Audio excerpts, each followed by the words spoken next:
grind for Andrew Heaney today. Yeah, I mean, I think the big thing is getting him to face hitters, and then I mean, I know his first pitch strike percentage probably wasn't what he thought it would good, but he was around the plate. It wasn't like it was egregious misses. It was the fact that he missed by a little bit. So overall, the fact that he got on the mound, he was able to face another team, that's a positive moving forward, and total confidence that it'll be sharper and on the plate as we continue to go. What do you like about the cutter and just what he wants to implement that a little bit Yeah, more? just ability to execute at both sides, especially get it in on right-handers. I think that's going to be a good weapon for him. He had talked about trying not to put all those 10 days into one day. What have you appreciated about his patience through this process? Yeah, well, that in and of itself. I mean, you go out and you sign a few days late, or as camp's already started, and then you want to go out and try to catch up.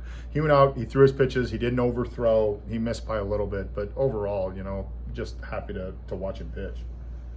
The catch that Billy made out in the center field, I mean, is that just a little sample of what he could potentially bring to the Yeah, side? this guy's a really good defender. I mean, I think we saw a little bit of it last year. We saw the way he goes after the ball, but this kid can defend, and I think we got a little taste of it of how much ground he covers right there. And I know versatility is part of his calling card here. I mean, how is it at all difficult if he maybe excels at in the outfield versus we might have him beat at first base right now? Yeah, I think right now, I mean, he hasn't played first at all. I mean, his major league debut was at first, but he's an outfielder first, and the fact that he are an outfielder primarily, and the fact that he can go to first is definitely an advantage. But I mean, I think we saw today, and we saw last year at times, why this guy's such a good defender.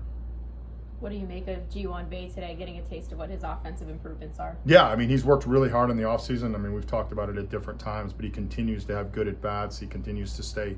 And I really like the position he's in. He's really consistent with his load and his swing, and his balance has been outstanding so far this spring. Go ahead. No, go for it. Did you get to catch up with Priester at all, and what was it like going against him? No, I didn't get a chance, but I mean, Quinn threw the ball well. It's good to see. I mean, anytime you have a guy that you draft and makes his major league debut and he's here, you always root for those guys, and I thought he threw the ball well today. What were you impressed with Henry's pickoff at third? No, it's good. I mean, it's something we've talked about. We want to be more aggressive on the bases, especially in the spring. The awareness to call it, he made a really strong throw. It was encouraging to see.